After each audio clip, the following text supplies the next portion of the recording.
பிணையினுடைய நகல் கொடுக்கப்பட வேண்டும். ஆனால் காவல்துறை முறையான முறையில் எங்களுக்கு பதிலும் தரவில்லை, அந்த காப்பியும் தரவில்லை.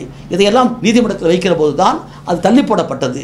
இதற்கிடையில் அந்த ஷர்மிளாவுக்கு இருக்கக்கூடிய மன உளைச்சல், தன்னுடைய கனவு, ஒரு பக்கத்தில் காதல் கணவன் கொலை செய்யப்பட்டிருக்கிறான், தனக்கு பாதுகாப்பில்லை, காவல்துறை முறையான புலனாய்வு கிடையாது, இதையெல்லாம் அவர் தெரிவித்து கடிதமே எழுதியிருக்கிறார்.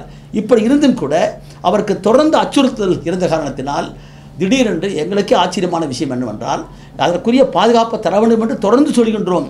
பெண்களுக்கான கூட்டத்தில் கூட அவரை கொண்டு போய் நிற்க வைத்து அவருக்கு ஆறுதல் கூறுகின்றோம். அப்படி இருந்தும் கூட குளிக்கப் போகிறேன் சொல்லி போய்விட்டு அவர் தற்கொலை செய்வதற்கு முயற்சி செய்தார்.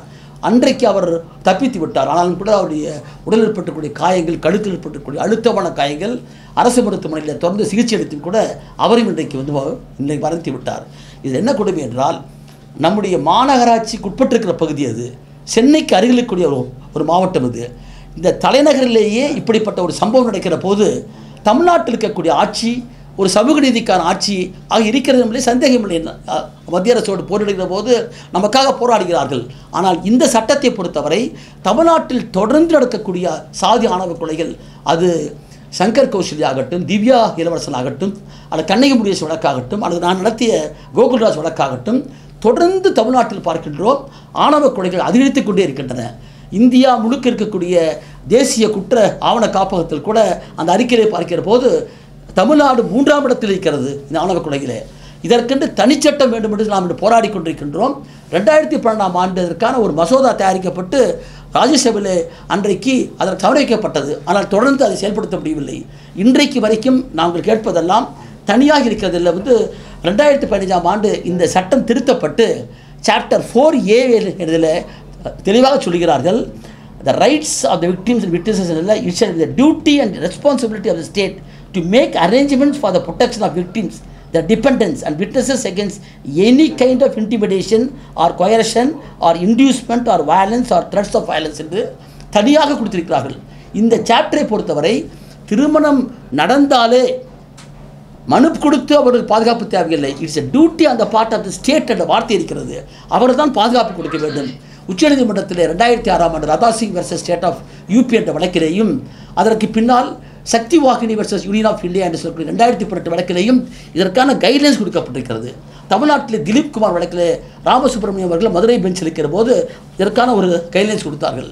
ஆனால் இத்தனை இருந்தும் கூட தமிழ்நாட்டில் இதற்காக தனி ஆணையம் போடப்பட்டிருக்கிறது. திமுக ஆட்சிக்கு வந்த பின்னால் தாழ்த்தப்பட்டோர் மற்றும் ஆதிவாசிகளுக்கான ஒரு ஆணையம் நிறுவப்பட்டிருக்கிறது. அந்த ஆணையத்தில் ஓய்வு பெற்றிருக்கக்கூடிய நீதிபதி சிவகுமார், குமாரதேவன், புனித் பாண்டியன் போட்டிருக்கக்கூடியெல்லாம் இருக்கிறார்கள். ஆனால் அந்த ஆணையம் பல்லில்லாத ஆணையமாக இருக்கிறது. இந்த வழக்கை பொறுத்தவரை அந்த ஆணையத்தின் சார்பில் போய் திரு மதிப்புக்குரிய நீதிநாயகர் சிவகுமார் அவர்கள் பார்த்துவிட்டு வந்திருக்கிறார். ஆனால் அதற்கு பின்னாலும் கூட இங்கே இருக்கிற காவல்துறை முறையான நடவடிக்கை எடுக்கவில்லை. ஆகவே இன்றைக்கு பாதிக்கப்பட்டவருடைய தரப்பில் நாம் கேட்பதெல்லாம், இந்த வழக்கை பள்ளிக்கரணை காவல் நிலையத்திலிருந்து மாற்றி சிபிசிஐடிக்கு மாற்ற வேண்டும் என்ற கோரிக்கை வைக்கப்பட்டது. அந்த பெண்ணுடைய உடற்கூறாய்வு செய்கிற போதே இந்த கோரிக்கைக்காக மக்கள் போராடினார்கள். அப்போது இதே காவல்துறை அங்கே வாக்குறுதி கொடுத்தது, இந்த வழக்கை நாங்கள் சிபிசிஐடிக்கு மாற்றி விடுகிறோம் என்று சொன்னார்கள். ஆனால் இன்றைக்கு ஏறக்குறைய பல நாட்கள் கடந்து விட்டது, தேர்தல் முடிந்து விட்டது. இன்றைக்கு வரைக்கும் அதற்கான எந்த பதிலையும் காணோம். நேற்று நாங்கள் இதற்காக ஆணையத்திற்கு போய் ஓய்வு பெற்றிருக்கிற நீதிபதி அவர்கள் அந்த ஆணையத்திலிருந்து பொறுப்பு விடுவிக்கப்படுகிறார். அவருக்கு வயது 70 ஆகிற காரணத்தினால் அவரையும் புனித பாண்டியன் அவர்களையும் குமாரதேவனையும் சந்தித்து இந்த வழக்கை சிபிசிஐடிக்கு மட்டுமல்ல, இது சிபிஐக்கு மாற்ற வேண்டிய வழக்காக இப்பொழுது இருக்கிறது. என்னென்னு கேட்டால், அந்த பக்கம் ஆதிக்க சாதியை சார்ந்திருக்கிற குற்றம் சாட்டப்பட்டவர்கள் அத்தனை பேருமே ஆதிக்க சாதி மட்டுமல்ல, திராவிட முன்னேற்ற கழகத்தை சார்ந்தவர்களாக இருக்கிறார்கள். ஆகவே இந்த சட்டம் இன்றைக்கு நீர்த்து போவதற்கே காரணம் இந்த காவல்துறையும் இங்கு இருக்கக்கூடிய அதிகாரிகளும் தான். ஆகவே தான் இந்த வழக்கை பொறுத்தவரை நான் பல வழக்குகளை நடத்தி கொண்டிருக்கிறவன். தமிழ்நாட்டில் எல்லா இடத்திலும் பார்க்கிறோம், ஒரு சாதி மறுப்பு திருமணம் செய்தால், ஒரு தலித்தும் தலித்தலாதரும் காதல் திருமணம் செய்தால் அதை பாதுகாக்க வேண்டிய காவல்துறையை பிரித்து வைக்கிறதைத்தான் உச்சநீதிமன்றம் சுட்டி காண்பிக்கிறது. இந்த வழக்கிலும் அது நடந்திருக்கிறது. தேசிய ஆணையத்திலிருந்து பேசியிருக்கிறார்கள். இப்போது நாம் கேட்பதெல்லாம் சிபிசிஐடி மாற்றினால் கூட நியாயம் கிடைக்குமா என்ற சந்தேகம் எங்களுக்கு இருக்கிறது. ஆகவே இந்த வழக்கை சிபிஐக்கே மாற்ற வேண்டும் என்ற நிலைக்கு நாங்கள் வந்திருக்கின்றோம். ஆகவே தான் நேற்று பேசுகிற போது சிபிசிஐடிக்கு உரிய முறையில் மாற்றி ஒரு ஒரு பாரபட்சமற்று இருக்க முடிய முறையில் ஒரு புலனாய்வு அதிகாரி போட வேண்டும் என்று நாம் கேட்டிருக்கிறோம். அப்படி பாரபட்சம் இல்லாமல் புலனாய்வு செய்யக்கூடிய அதிகாரி போடப்படாவிட்டால் சிபிஐக்கு மாற்றப்பட வேண்டும். என்று கேட்டால் எல்லோருக்கும் தெரிந்திருக்கும், இந்த சட்டத்தின் பிரகாரம் 60 நாட்களில் புலனாய்வு முடித்து சார்ஜ் ஷீட் போடப்பட வேண்டும். விசாரணை கூட சார்ஜ் ஷீட் போடப்பட்ட பின்னால் 60 நாட்களுக்குள் முடிக்க வேண்டும். இந்த ஸ்பீடி ட்ரையல் ஆர்டிகல் 21 பிரகாரம் இதில் சட்டத்தில் இருக்கிறது. இன்றைக்கு சாதாரணமாக ஒரு கொலை வழக்கு என்று சொன்னால் 90 நாட்களுக்குள் சார்ஜ் ஷீட் போடப்படவிட்டால் தானாகவே வெளிவந்து விடுவார்கள். இப்போது ஏறக்குறைய 24/2/2024 பர்வீன் கொல்லப்பட்ட நாள் அது. அதற்கு பின்னால் இப்போ ஏறக்குறைய 24ஆம் தேதி வந்தால் 3 மாதம் முடிந்துவிடும், தானாக வெளிவந்து விடுவார். இதுவரைக்கும் இதில் விசாரணையே தொடங்கப்படவில்லை. ஆகவே 164 வாக்குமூலம் பெறப்பட்ட பின்னாலும் ஒரு முறையான புலன் விசாரணை மேற்கொள்ளப்படவில்லை. இதில் இருக்கிற உண்மை குற்றவாளிகள் பல பேர் கைது செய்யப்படவில்லை. அது மட்டுமல்ல, திராவிட முன்னேற்ற கழகத்தை சார்ந்திருக்கிற பல பேர் பின்னணி இருக்கிற காரணத்தினால் இந்த வழக்கை சிபிசிஐடிக்கு மாற்றி ஒரு இண்டிபெண்ட் இன்வெஸ்டிகேட்டிவ் ஏஜென்சி என்ற முறையில் போடப்படாவிட்டால் இதனை சிபிஐக்கு மாற்றுவதாக அந்த குற்றச்சாட்டு பாதிக்கப்பட்டவர்கள் சார்பாக நாங்கள் கேட்டுக்கொள்கின்றோம். அதுவும் சென்னை நகரத்துக்கு ஒட்டி இருக்கிற பகுதியில் பெரியார் திடலில் போய் திருமணம் செய்துவிட்டு முறைப்படி பதிவு செய்திருக்கக்கூடிய இந்த நிகழ்வில் இப்படி ஒரு மெத்தனம் காண்பிப்பது என்பது இன்னும் நம்மால் ஏற்றுக்கொள்ளப்படவில்லை. இதைத் தொடர்ந்து தீவட்டிப்பட்டி, சத்தியமங்கலம், எரங்காட்டு வலசு, அதேமாதிரி இங்கே ஐஸ்வர்யா பல்லடத்தை சார்ந்திருக்கிறவர், தொடர்ந்து பார்க்கிறோம் ஆணவ கொலைகள் தொடர்ந்து நடந்து கொண்டிருக்கின்றன. இந்த சாதி ஆணவ கொலைகளுக்கு முற்றுப்புள்ளி வைக்கப்பட்டு சொன்னால் சிறப்பு சட்டம் வேண்டும். எல்லாவற்றுக்கும் மேலாக காவல்துறை சென்சிட்டைஸ் பண்ணப்பட வேண்டும். இந்த சட்டம் article 14 equality before law, equal protection of law என்பதும், ஆர்டிகிள் 17 படி அன்டச்சபிலிட்டி ஹஸ் பீன் இராடிகேட்டட், தீண்டாமை ஒழிக்கப்பட்டு விட்டது. சில 75 ஆண்டுகளுக்கு முன்னால் கொண்டு போகிற ஒன்று 89ஆம் ஆண்டு சட்டம் இருக்கிறது. இத்தனை இருந்தும் கூட இந்த நகர்ப்புறத்தில் மாநகராட்சி பகுதியில் இப்படிப்பட்ட ஒரு வன்முறை கொலையும் அதை ஒட்டி அந்த பெண் தானாக சாகவில்லை. the continuous harassment that amounts to abetment to commit suicide. ஆகவே அதுவும் 306 ஐபிஎஸ்ல வரணும் என்ற முறையில் இந்த 2 வழக்குகளையும் சேர்த்து விசாரிக்கப்பட வேண்டும் என்று நாங்கள் கேட்கின்றோம். ஊடகம் தான் இன்றைக்கு நமக்கு இருக்கிற ஒரே இன்றைக்கு பாதுகாப்பு. இந்த ஊடகத்தின் மூலமாக தான் உண்மைகள் கொண்டு வர முடியும். ஆகவே தான் நான் வேண்டி கேட்டுக்கொள்கிறேன். இந்த வழக்கில் நாங்கள் நீதிமன்றத்திலேயும் போராட வேண்டியிருக்கிறது. என்று கேட்டால் இந்த சட்டத்துடைய உண்மையான ஆன்மாவை பல பேர் இன்றைக்கு வரைக்கும் அறிந்திருக்கவில்லை. பல்லாவரம் வழக்கிலே பார்த்தோம், ஒரு சட்டமன்ற உறுப்பினருடைய மகன் மருமகனுடைய வழக்கிலே பார்த்தோம். ஒரு பெண் கல்வி கற்பதற்காக வேறு வழியின்றி போகிறார். அங்கே அவர்கள் பார்த்து இன்றைக்கு என்ன கேட்டால் அது நாங்கள் திரடாவிட்டால் அந்த வழக்கு நீர்த்து போயிருக்கும் இன்றைக்கு. ஆகவே இந்த ஒரு கொடூரமான ஆணவ சாதி படுகொலைக்கு எதிராக ஊடகங்கள் இன்றைக்கு எங்கள் கொள்கை எடுக்க வேண்டும் என்று கேட்டால் கோகுல்ராஜ் வழக்கிலே வெற்றி பெற்றதற்கு அடிப்படையே புதிய தலைமுறையுடைய ஊடகவியலாளர் உடைய அவருடைய பேட்டி தான் உண்மையை கொண்டு வருவதற்கு நான் நீதிமன்றத்திலே எனக்கு உதவியது. என்று கேட்டால் சுவாதி என்ற ஒரே ஒரு சாட்சி, கண்ணுற்ற சாட்சி, அவருடைய பள்ளி தோழி, அவருடைய கல்லூரி தோழி, அவரே எந்த வழக்கு விசாரணைக்கான அத்தனை உதவி செய்துவிட்டு 166 வாக்குமூலம் கொடுத்து விட்டு அவர் தாயார் சித்ராவுக்கு போகும்போது தகவல் கொடுத்து விட்டு பின்னாளில் விசாரணைக்கு வருகிற போது அவர் மாறிவிட்டார். ஆகவே அன்றைக்கு இந்த சரியான முறையில் ஒரு மருத்துவர், ராமச்சந்திர மருத்துவர் பாலச்சந்திரனுடைய அந்த உடற்கூறாய்வும் அதேபோல் சிசிடிவியுடைய ஃபூட்டேஜும் புலனாய்வு துறையில் ஊடகவியலாளர் கருத்தையாளர் நம்முடைய புதிய தலைமுறைய அந்த பத்திர ஊடகத்து செய்தி 3ம் தான் என்னை வெற்றி பெற வைத்தது. ஆகவே இது ஒரு கொலை அல்ல, ஒரு ஆணவ கொலை அல்ல, தமிழ்நாடு முழுக்க நடக்கக்கூடிய கொலைகளுக்கு முற்றுப்புள்ளி வைப்பதற்கு ஒரு சார்பாக இது விடயத்தை நீங்கள் தமிழக மக்களுக்கு கொண்டு போக வேண்டும். தனிச்சட்டம், சிறப்பு சட்டம் கொண்டு வரப்பட வேண்டும். அது மட்டுமல்ல, புலனாய்வை பொறுத்தவரை தனியாக இதற்கென்று ஒன்று போடப்பட வேண்டும் என்பது என்னுடைய கோரிக்கை. போடல இல்லை, சரியாக விசாரிக்கவில்லை. துரைக்குமார் அவங்க அப்பா இருக்காருங்க, இந்த ஷர்மிளாவுடைய அப்பா துரைக்கண்ணு, அவர் திமுகவை சார்ந்திருக்கிறவர். அந்த பகுதியில் இருக்கக்கூடிய ஒரு முக்கியமான தொழிற்சங்க தலைவருடைய பொறுப்பில் இருக்கக்கூடியவர். அவர்களும் திமுகவுடைய பெரும்புள்ளிகளும் ஈடுபட்டிருக்காங்க எங்களுக்கு செய்தி. அந்த பெரு அதை முறையாக புள்ளி விசாரணை பண்ணணும். நாம் ஒருத்தர் தப்பானு சொல்ல மாட்டேன். நான் being advocate, I am fighting for justice. என்ன, நான் டிஃபென்ஸ்லேயே வருவேன், ப்ராசிக்யூட்டராக வருவேன். But ultimate goal is to find the truth தான். அல்டிமேட் கோல் இஸ் ட்ரூத் தான். ட்ரூத் ஃபைண்டிங் தான் எப்பயுமே. அதில் வந்து பிரவீனோட இறந்து போகும்போதே ஷர்மிளா ரொம்ப அபட்டமாக சொல்லியிருந்தாங்க, எங்கள் வீட்டுக்குள்ளே என்டர் ஆகும்போது நீங்கள் செவத்தில் பார்த்தீங்கன்னா டிஎம்கேயோட நிறைய மினிஸ்டர்ஸோட எங்கள் அப்பா எடுத்த ஃபோட்டோ மாட்டியிருக்கோம். ஆனால் நாங்கள் ப்ரெஸ் போகும்போது அது எதுவுமே இல்லை, எல்லாமே ரிமூவ் பண்ணப்பட்டது. அப்போவே ஏன் இதை வந்து யாருமே இதை ரிப்போர்ட் பண்ணலை? ரிப்போர்ட் பண்ணுற அளவுக்கு அன்றைக்கு வாய்ப்பு இல்லை, அதான் சொல்ல முடியுதுனால. ஏன்னா இப்போது வருண்ன்ற நம்முடைய இளம் வழக்கு ஒருத்தர் வந்தால் இங்கேயே இருக்கிற காரணத்தினால இந்த வழக்கு எடுத்து கொண்டு வந்தார். நான் உடனே நானும் எனக்கு சொந்த ஒரு ஈரோடு, எனக்கு இதற்காக நான் வந்து உட்காந்து ஸ்டடி பண்ணுறேன். அப்போ தான் பார்க்க இந்த மாதிரி வந்து ஒரு கொடுமையை பார்க்குறேன். அப்புறம் அவர் யாரும் கேட்குற போது தான் அவர் திராவிட முன்னேற்ற கழகத்தை சார்ந்தவர். நான் திமுக ஒட்டுமொத்தமாக கூட சொல்ல மாட்டேன்.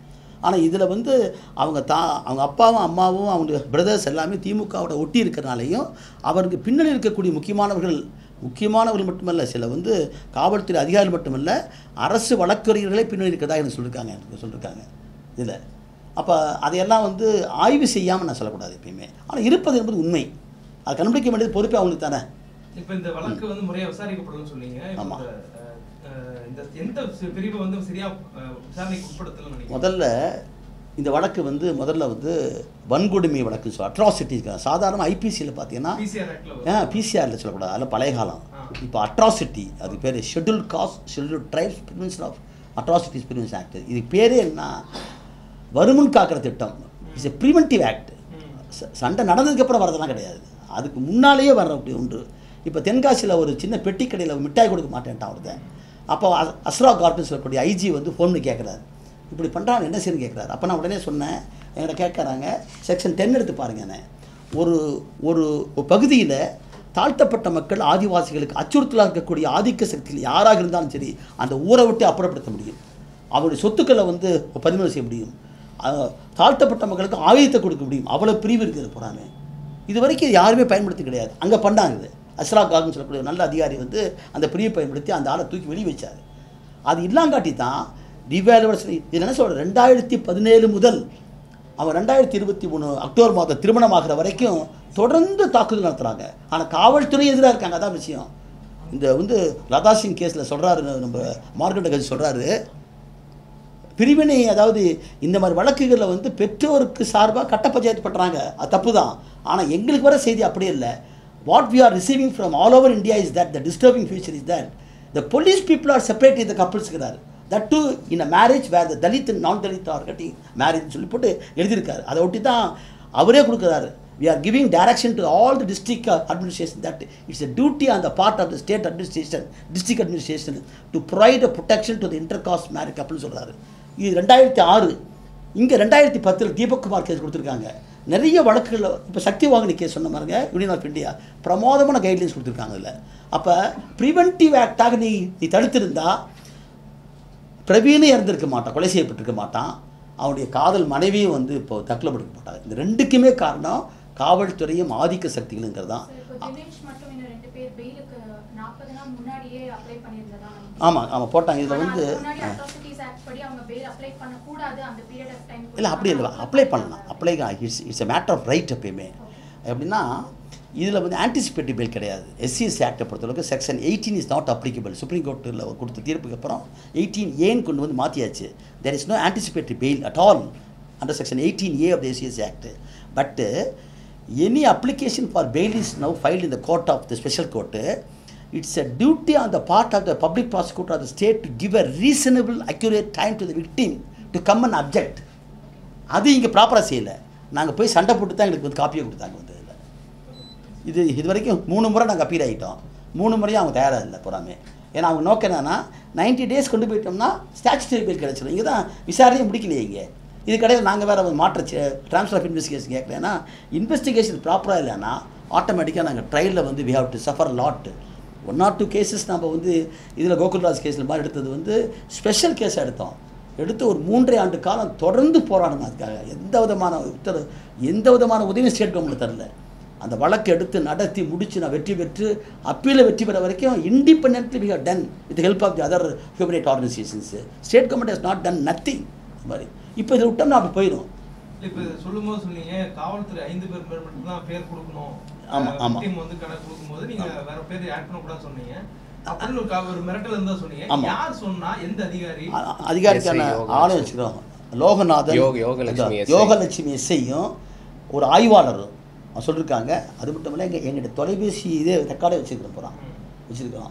ஏசியாக இருக்கக்கூடிய கிறிஸ்டி இருக்கார், இப்போ அவர் மாற்றியாச்சுன்னு சொல்கிறாங்கன்னு தெரில. அவர் உட்பட நாங்கள் சொல்கிறது தான் கேட்கணுங்கிறாங்க. நான் கேட்குறேன், ஒரு பெண்ணுக்கு இப்போலாம் பாதுகாப்பு உங்களுக்கு தெரிஞ்சுக்க 160 சிஆர்பிசிகள் என்ன செய்யறாங்கன்னா, ஒரு பெண்ணை விசாரிக்கிறதா இருந்தனா, அது இது போல் பாலியல் ரீதியான விசாரிக்கிறதா இருந்தனா, அது வன்கொடுமையாக விசாரிக்கிறதா வீட்டுக்கே போனமே தவிர நீங்கள் ஸ்டேஷனுக்கு கூப்பிடக்கூடாது. இங்கே ஸ்டேஷனில் போய் 2 பேரும் மணிக்கணக்காக உட்காந்துருக்காங்க. கொலைக்கு அப்புறமேல் பெற்றோர் உட்காந்துருக்காங்க. ஆனால் எந்த நடவடிக்கையும் இல்லை. சரி, விசாரணை நடக்கல போகிறாங்க. 164ங்கிறது statement given before the magistrate under section 164(5) of the CrPC. அந்த விசாரணை போகிறதுக்கு முன்னால் மிரட்டுறாங்க. 5 பேர்த்தை தான் நீங்கள் சொல்லணும், அதுக்கு மேலே சொல்லாதீங்கன்னு சொல்லி மிரட்டுறாங்க. சொல்லி முடிச்சுட்டு வெளியே வந்ததுக்கப்புறம் பார்த்தோம்னா மேஜிஸ்ட்ரேட்டை கொடுத்த வாக்கு மூலம் போலீஸ்காரங்க கையில் இருக்குது. இதெல்லாம் எங்களுக்கு ஆதாரப்பூர்வமாக நாங்கள் எடுத்துருக்கிறோம். அப்போ எந்த அளவுக்கு நீங்கள் இந்த மாதிரி வழக்குகளில் வன்கொடுமை வழக்கில் அவருக்கு தெரியாமல் நடக்கிறது. அவர் இதெல்லாம் பேக் பண்ணி கொடுத்துருவார். அங்கே போய் கையெழுத்து போடுவான்னு வச்சுங்க, அந்த இடத்துல எடுத்து கொடுத்துருக்காங்க. இல்லை, இதுக்கெல்லாம் ஆதாரம் இருக்கு எங்கிட்ட இருக்கு. யோகலட்சுமி எஸ்ஐ என்ன சொல்றாங்கன்னா, இந்த கேஸ்க்கு முதல்ல அவங்க அதாவது கல்யாணம் கட்டிட்டு அவங்க பள்ளிக்கரணை ஸ்டேஷன் போகும்போது இருந்த எந்த ஆபீசர்ஸும் இப்போ இல்லை, எல்லாரும் டிரான்ஸ்ஃபர் செய்யப்பட்டாங்க. அதனால அப்போ இருந்த ஆபீசர்ஸ் மேல தான் குற்றம், எங்க மேல எந்த குற்றமும் இல்லைன்ற மாதிரி ஒன்று வைக்கிறாங்க. அதை பத்தி நீங்க என்ன நினைக்கிறீங்க? நான் என்ன சொல்றேன்னா, அந்த தனிப்பட்ட முறையில் பண்ணாங்கல்ல, அவங்கள குற்றவாளி ஆக்கணும். செக்ஷன் 4 சேஸ் இல்லை.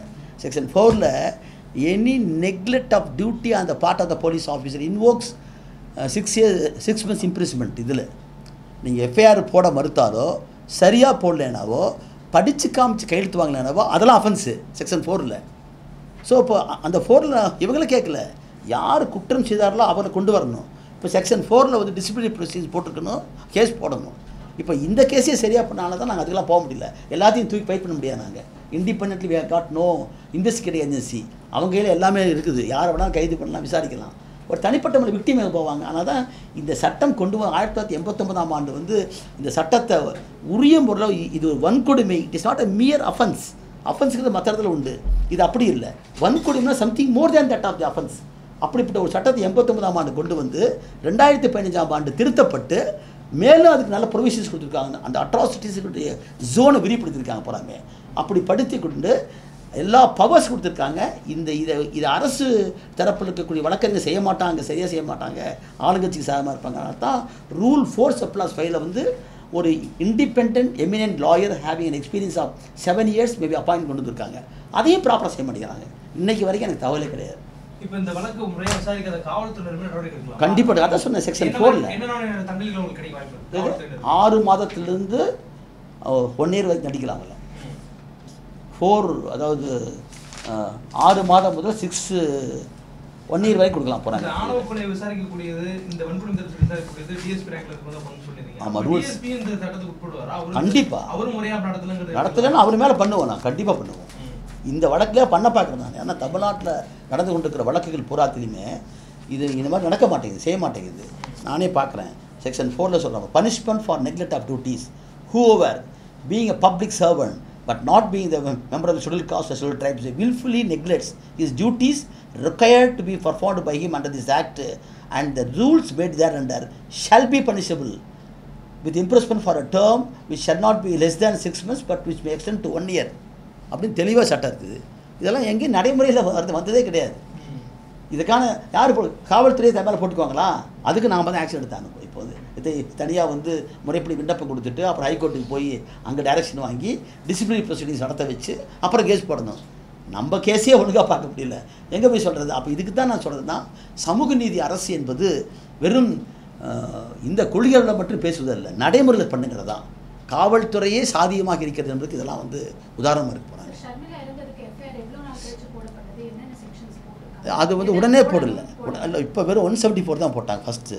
அதை ஆல்ட்ரு பண்ணி 306 போடணும்னு கேட்குறோம். சந்தேகம் பண்ணுறது தான் 174ங்கிறது. எப்பயுமே அதை நீ இந்த course of investigation you may find out that something more is there, that is the harassment. ஆனால் அபட்மெண்ட் டு கமிட் சூசைடுங்கிறது ஒருத்தனை கொலை செய்வது, ஒரு தற்கொலை செய்வதற்கான தூண்டுதல்ங்கிறது there are 3 aspects are there. Section 107, 109ல் வருது போகிறான். இண்டியூஸ் ஒருத்தரை போய் நீ சாகுடான்னு சொல்கிறது ஒன்று, to facilitate for the commission of abetment commission continuous harassment. இப்போ நான் ஓ ராஜா கேஸ் நடத்துகிறேன். ஓ பன்னீர்செல்வம் இருக்கார்ல, அப்படி தம்பி ஓ ராஜா ஒரு பெரியகுளத்தில் தென்கரை காவல் நிலையத்தில் ஒரு பூசாரி இப்படி தான் கண்டினியூஸாக தொந்தரவு பண்ணி அவனை கொடுமைப்படுத்தி அவன் சூசைட் நோட் எழுதி போயிட்டான். ஓ பன்னீர்செல்வத்தின் தம்பி ஓ ராஜான்னு சொல்லி ஒரு 7 பேரப்பட்டான். அதில் 3 போலீஸ்கார பேரே வருது. இந்த கேஸை வாபஸ் வாங்கலைன்னா உன் மேலே திருட்டு கேஸ் போடுவேன்னு சொல்கிறாரு ஒரு டிஎஸ்பி உமா சேகர், இன்னொரு இளங்கோவன். அந்த 3 பேர்த்தையும் நான் சேர்த்துனேன். Of course I fail. நான் சுப்ரீம் கோர்ட் வரைக்கும் ஃபைட் பண்ணேன். அவரே சேர்த்த போட்டேன். ஏன்னா அவர்களும் சேர்ந்து தான் பண்ணிருக்காங்க. அவர்களுக்கு ஆதரவாக நான் சொல்கிறான், நான் நீ சீஃப் மினிஸ்டருடைய தம்பி மேலே கேஸ் கொடுக்குறோன்னா வாபஸ் வாங்கினா உன் மேலே திருட்டு கேஸ் போடுவேன்னு சொன்னான். அதே மாதிரி திருட்டு கேஸ் போட்டிருக்கானுங்க. அவன் என்ன பண்ண இதெல்லாம் பார்த்து எடுத்தான். அப்போ நான் சாகிறது தான் வழி உங்களுக்கு அப்படின்னு போட்டு தற்கொலை பண்ணிக்கிறான். What does it mean? A continuous harassment leads to the apartment to commit suicide. That is also coming under section 306 IPC. இப்போ அந்த ஷர்மிளா வந்து என்னவா போடணும்னு கேக்குறேன். 306 போடணும். 306 கொலை வழக்கு தற்கொலைக்கு தூண்டுதல் அப்படி போடணும். Not a pure commission of suicide. S 306 தூண்டுதல் அப்போ. கோகுல்ராஜ் வழக்குல வந்து தமிழக அரசு எந்த உதவியும் செய்யல அப்படின்னு சொல்லிருக்கீங்க. ஆமா. சோ இந்த வழக்கு தமிழக அரசு என்ன மாதிரி உதவி செய்யணும்? உதவினா எனக்கு வந்து என்ன, இப்போ நான் வந்து ஈரோட்லேருந்து வரேன். நான் இப்போ சப்போஸ் என்ன அப்பாயின்ட் பண்ணுறாங்க. இப்போ நான் ஈரோட்லேருந்து மதுரைக்கு போனேன். 2 டோல்கேட் மாற்றி போகிறேன். ஒரு முறை போனால் எனக்கு 6000 செலவாகும். Till date they have not provided single pie for me. சட்டம் என்ன சொல்லுது? அரசு வழக்கறிஞரை காட்டிலும் சிறப்பு வழக்கறிஞருக்கு அதிகமாக தொகை தருன்னு சொல்கிறாங்க. நான் வழக்கு நோட்டீஸ் கொடுத்தே இருக்கிற இது வரைக்கும் எனக்கு கொஞ்சம் ரெமடிஸ் தர மாட்டேங்கிறாங்க. எனக்கு நிறைய வழக்குகள் இருக்குது. எனக்கு ஒரு சமூக பார்வை இருக்குது. I am a communist lawyer. எனக்கு யாருடைய இதுவும் தேவையில்லை. நான் என்னுடைய சொந்த எதுக்காக சேருவேன். சமூக மாற்றம் என்பது சாதியை ஒளிப்படுத்த அணுகிருக்குன்னு நம்புறவன் நான். அவை எனக்கு எதிர்பார்ப்புலாம் கிடையாது. எனக்கு நானே சொந்தமாக வருவேன். எனக்கு வழக்கு நிறைய இருக்கு போகிறேன். அவை நான் சமாளிச்சுக்கிறேன். எப்படி ஒரு அரசாங்கம் வந்து ஒரு அரசு வழக்கறிஞராக போடுறவருக்கு வந்து போக்குவரத்துக்கு தரமாட்டேன், மாதம் இப்போ அவருக்கு போகிறதுக்கு டோல்கேட்டுக்கு நான் வந்து பாஸ் தர சொன்னால் என்ன அர்த்தம்? இது எனக்கு பிரச்சனை இல்லை, நான் சமாளிச்சுக்குவேன். எனக்கு நிறைய வழக்குகளுக்கு போகிறாமே. ஆனால் ஒரு நல்ல வழக்கறிஞர் ஒருத்தர் தயார் பண்ணுறோம், அவரை வந்து எப்படி வருவார்? இதுக்கெல்லாம் வருவார். அப்போ இந்த சமூக நீதி என்பது எங்கே இருக்குன்னா, இது போன்ற வழக்குகளில் தண்டிக்கப்பட்டால் தான் சமூகத்துக்கு கொஞ்சமாக அச்சம் ஏற்படும். இப்போ எங்கள் பகுதி கொங்குமாவட்டத்தில் பார்த்தீங்கன்னா ஒரு யுவராஜ் என்பவன் தண்டிக்கப்பட்டு 3 வாழ்நாள் சிறை கொடுத்த காட்டி தான் கொஞ்சம் அச்சம் இருக்கா அங்கே போகிறான்.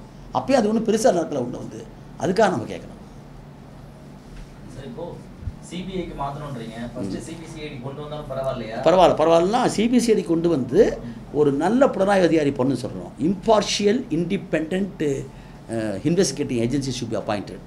ஏன்னா உங்களுக்கு அதிகாரிகள் பல பேர் இருக்காங்க. நானே ஓப்பனாக சொல்ல சாதியமாக தான் இருக்காங்க பல பேர். அதுலேருந்து விடுபட்டு இருக்கிற நல்ல ஆட்கள் இருக்காங்க. ஒரேடியாக நான் குறை சொல்ல முடியாது. இப்போ நான் நடத்தின கோகுல்ராஜ் கேஸில் கிறிஸ்டன் ஒருத்தர் வந்தார், டிஎஸ்பி. இந்த கேஸ் நடத்தும்போது வந்தார், ரொம்ப அற்புதமாக செஞ்சார். விஷ்ணு பிரியா தான் வந்து சிஎஸ் கமிட்டட் சூசைட். அதுக்கப்புறமேல் வந்தவங்க ஸ்டாலின் ஒருத்தர் வந்தார், கோயம்புத்தூர்லேருந்து வந்தார்.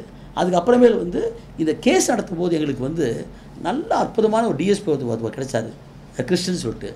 ஒருத்தர் கேசவன் ஒரு கான்செப்ட் தான் அவர் அற்புதமாக உதவி செஞ்சாங்க எங்களுக்கு. அதனால் நம்ம எல்லாத்தையும் நான் குற்றம் சொல்ல மாட்டேன். அதுலேயும் நல்லவர்கள் இருக்காங்க, திறம்பட செய்யக்கூடிய இருக்காங்க. எனக்கு தேவை ரூல் ஆஃப் லா தான். Where all govern by rule of law. தமிழ்நாட்டை வந்து ஆள்வதுக்கு வந்து நம்ம முக ஸ்டாலினாக இருக்கலாம் அல்லது நரேந்திர மோடியாக இருக்கலாம். But you are also governed only with rule of law. நீ சட்டத்தின் ஆட்சியை தவிர ஒரு தனிப்பட்ட மனிதனுக்கு ஆட்சி கிடையாது. சட்டம் சொல்லிக்கிறது போகிறான், விதி சொல்லுது, அதையே செய்ய மாட்டேங்கிறீங்க. அதுதான் எங்களுக்கு கேள்வியே போகுது. காவல்துறை என்பது 2006ஆம் ஆண்டு வந்து Prakash Singh versus union of இந்தியாங்கிற கேஸில் ஒரு டிஜிபி கேஸ் போட்டார். அப்போ அவர் என்ன சொன்னார்னா, இந்த சட்டம் வந்து இன்றைக்கி இருக்கிற வந்து காவல் சட்டம் என்பது 1861ஆம் ஆண்டு போலீஸ் ஆக்ட் போட்டாங்கள்ல, பிரிட்டிஷ் ஆக்ட்ஸ், அது வந்து ஒடுக்குமுறைக்காக போடப்பட்டது. இந்தியாவில் கூடிய தேசிய போராட்டத்தை ஒடுக்குவதற்காக உருவப்பட்ட ஒரு காவல் சட்டம். அந்த காவல் சட்டம் தான் இன்றைக்கி இருக்குது. இன்றைக்கி மாற்றலை, அதை மாற்ற சொல்லி உத்தரவு போட்டாங்க பிரகாஷ் சிங் கேஸில். அது மட்டும் இல்லை, அதாவது இன்வெஸ்டிகேஷனையும் லா அண்ட் ஆர்டரையும் பிரின்னு சொல்கிறாங்க. நீ ரெண்டாக செப்பரேட் பண்ணு. லோக்கல் இன்ஸ்பெக்டர் வந்து சீஃப் மினிஸ்டர் வந்தால் உடனே போய் நிற்கணும், அப்போ ஒரு மர்டர் ஆகி போயிடும், யாருக்கு விசாரிப்பா? So the police institution should be separated. One by the investigative agency, அவங்களுக்கு அதுதான் வேலை. இன்னொன்று வந்து லா அண்ட் ஆர்டர் மெயின்டெனன்ஸ் பார்க்கணும். அப்படி பிரிக்கணும்னு சொல்லியிருக்காங்க. இன்றைக்கி வரைக்கும் பிரிக்கலையே, உத்தரவெல்லாம் இருக்குது, எங்கே பிரிச்சிருக்காங்க? ஆகவே தான் லோக்கல் காவல்துறை என்ன சொல்கிறாங்க, லோக்கலில் ஆளுங்கட்சிக்காரனாக இருந்தால் அவனுக்கு கண்ணு பயப்படுறாங்க. இதுக்கெல்லாம் காரணம் தான்.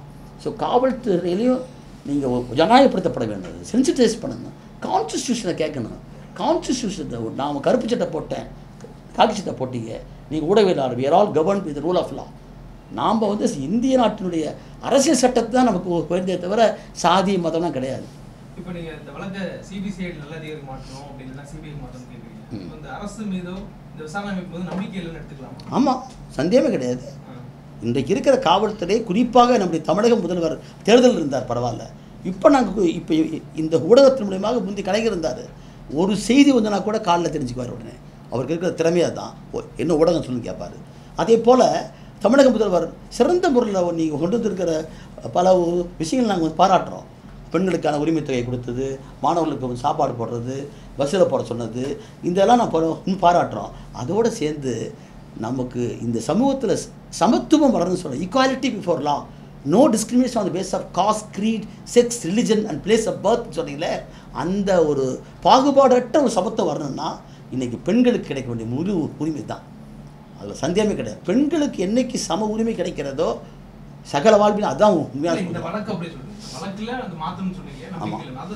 அது சொல்லிட்டேன். இந்த வழக்கை பள்ளிக்கரணை காவல் நிலையத்தில் இருக்கக்கூடிய அந்த அதிகாரிகளும் ஏசி கிறிஸ்து போன்றிருக்கக்கூடியவர்களும் இந்த வழக்கை முறையாக அவர்கள் சட்டப்படி, வன்கொடுமை சட்டப்படி அவர்கள் விசாரிக்க காரணத்தினால்தான் இந்த கொலையும் நடந்திருக்கிறது. பிரவீனுடைய ஆணவ கொலையும் நடந்திருக்கிறது. அதற்கு பிறகு ஷர்மிளாவும் தற்கொலைக்கு தூண்டப்பட்டிருக்கிறார். ஆகவே இந்த வழக்கை சிபிசிஐடிக்கு மாற்றினாலும் கூட முறையான பாரபட்சமில்லாத ஒரு புலனாய்வு அதிகாரியை போடணும்னு கேட்குறோம். அப்படி இல்லாவிட்டால் இது சிபிஐக்கு தான் மாற்றணும்னு கேட்குறோம். நன்றி சார். Thanks sir. ரொம்ப உண்மையிலே எனக்கு என்னென்னா டவுனுக்குள்ள நடந்து யாருமே கேட்க மாட்டேங்கிறாங்க. என்ன ஒரு ஆக்கிரமம், ரொம்ப கஷ்டமாக இருக்கு. ஏன்னா அந்த பெண் பிள்ளையை நம்மளால் காப்பாற்ற முடியுங்கிறது அவ்வளோ கஷ்டமாக இருக்குது. கூட நான் இத்தனை எம்எஸ்எஸில் பேச வந்தேன்.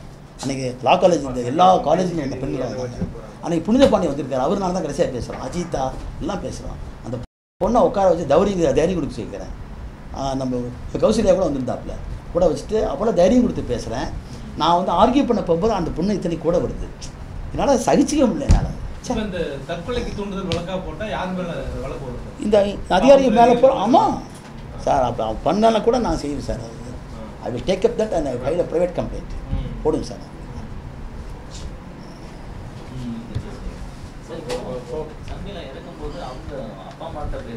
இல்லையே, இங்கே தான் இருக்காங்க வீட்லையே. அதைத்தான் சார் இவங்க வந்து அவங்க கொடுத்துருக்கிற விண்ணப்பம் இருக்குது சார். உங்களுக்கு அந்த பொண்ணு அனுப்பிச்சது என்ன, நான் சொல்கிற மாதிரி இப்படித்தான் நீ சொல்லணும்னு சொல்லி போலீஸ்காரன் கூப்பிட்டு பண்ணுறாங்களாம். 5 பேருக்கு மேலே கொடுக்கூடாதுன்னு சொல்கிறாங்களாம். எல்லாத்துக்கும் மேலே போலீஸ் பாதுகாப்பு கொடுத்துல அதையும் வித்ரா பண்ணீங்க. இதை வந்து மேஜிஸ்ட்ரேட் கிட்ட 164 ஸ்டேட்மெண்ட்ல எல்லாமே சொல்லி எல்லாமே கொடுத்துருக்காங்க. மேஜிஸ்ட்ரேட் இருந்தது எப்படி போலீஸ் கிட்ட போயிடுச்சா சார்? அந்த போலீஸ் வாங்கலாம், சட்டப்படி வாங்கலாம். ஆனா அந்த சொல்லிட்டு வராங்க வெளிய கைது வாங்குறாங்க. அப்படியே எடுத்து போலீஸ்கான கொடுத்தாங்க. ஆமா, என்ன கொடுத்தாங்க அப்படினா என்னத்த சார் அது அவர்கிட்ட இருக்கு. அவரோட அவங்க SI they are entitled to get it எப்படினா legally by giving a petition to the court they can get a copy. வாக்குமூலம் தேவைப்படுதுங்கறத கேட்கலாம், வாங்கலாம். ஆனா முன்னாலே வாங்கி போறதுக்கு நான் இது என்ன சொல்லுக்கான்னு தெரிஞ்சுக்கிறதுக்காக அதுக்கு பின்னாலே ஒரு நாளைக்கு இல்லையா சார்? செத்து அவர் இறந்ததுக்கு என்ன சார் என்னால் காரணம் இருக்காங்க? ஏன் சார் அப்படி கண்கொத்தி மாதிரி பார்த்தாங்க. அவங்க அப்போலாம் பார்த்தேன் எப்படிமா இறந்தேங்க நான் கேட்குறேன் அவங்ககிட்ட. இல்லைன்னா நாங்களாச்சும் அமைப்பில் இருக்காங்க, நம்ம தோழர்கள்லாம் இருக்காங்க, கொடுத்துக்கலாம்னு சொன்னபோது கூட இல்லைங்க அப்படி பண்ணுறது பாத்ரூம் போகிறேன்னு சொல்லி போனவோ டக்குன்னு பண்ணிட்டாங்கிறாங்க. அது வரைக்கும் அப்படி பார்த்துருந்தேன்னு சொன்னேன். நாங்களே பார்த்தோம். நீதிமன்றத்துக்கு வர வச்சுருந்தேன். நான் எப்பயுமே நீதிமன்றம் வரல வைப்பேன், வந்து நின்று பார்க்க சொல்லுவேன் எப்பயுமே. ஏன்னா அவனுக்கு தெரியாதில்லை. இப்போ நான் அந்த மாதிரி பேசும்போது தான் தெரியும். அந்த மாதிரி வரவழைக்கிறேன். எம்எஸ்டபிள்யூ நடத்தின அந்த பெரிய கூட்டத்தில் கூட அந்த பொண்ணை உட்கார வச்சு அதையே பேச வைக்கிறேன். ஆனால் ரெக்கார்டு எடுத்து போகிறாங்க. ரெக்கார்டு கௌசல்யா கூப்பிட்டு வந்து பேச வைக்கிறேன். I not able to digest it actually. கொடுக்கலீங்க, அதான் பிரச்சனைங்க. அவங்க பாதுகாப்பு தரணும். நீ சர்க்கார் பார்த்தா அதான் உங்களுக்கு இவங்க கொடுத்தாங்க. சைக்காலஜி வச்சுருக்காங்க போகிறாங்க, கவுன்சிலர்ஸ்னு வச்சுருக்காங்க. Yes exactly correct. Act mandates that government should provide all the facilities. இது வந்து சட்டம் வந்து சொல்லுது கவர்மெண்ட் எல்லாம் ப்ரொவைட் பண்ணணும். அவங்க பேசிக்கான பாதுகாப்பே தெரியல. வாய்ப்பு இருந்தால் அந்த Shakti Vahini versus union of இந்தியான்னு கேஸ் சொன்ன பாரு 2018 இதில் போட்டால் வந்துடும் உங்களுக்கு. Shakti Vahini versus union of India 2018 justice சந்திரசூட்டால் இருக்கிறார். Beautiful judgement sir. புரியுங்க ஜட்ஜ்மெண்ட் 2018 போடுங்க சார், அப்படியே கிடைக்கும். பிரமாதமாக எனக்கு வாட்ஸ்அப்பில் மெசேஜ் போடுங்க, நானே போட்டு விட்றேன். நீங்கள் இவருக்கு போட்டு விடுங்க. நான்லாம் கொடுத்தேங்க, வந்து ஜட்ஜஸ் கொடுத்தேன். அதே மாதிரி 2021 இதே சந்திரசூர் கொடுத்தது Bombay Haribhai Bombay versus Satyanarayana case, beautiful judgement. இதை பற்றிலாம் எப்படி இந்த காவல்துறை தான் டைல்யூட் பண்ணுறாங்க அப்படிலாம் சொல்லி, தயவுசெய்து இனிமேலாம் இப்படி பண்ணுங்கன்னு சொல்லி கைட்லைன்ஸ் கொடுத்துருக்காங்க. எத்தனை விஷயம் இருக்குதுங்களா அவங்களுக்கு. பர்టిక్యులர் கம்யூனிட்டி தாண்டி போலீஸ் போட மாட்டாங்க. நாம அவங்க ஓகே, நன்றி நன்றி நன்றி மேடம்.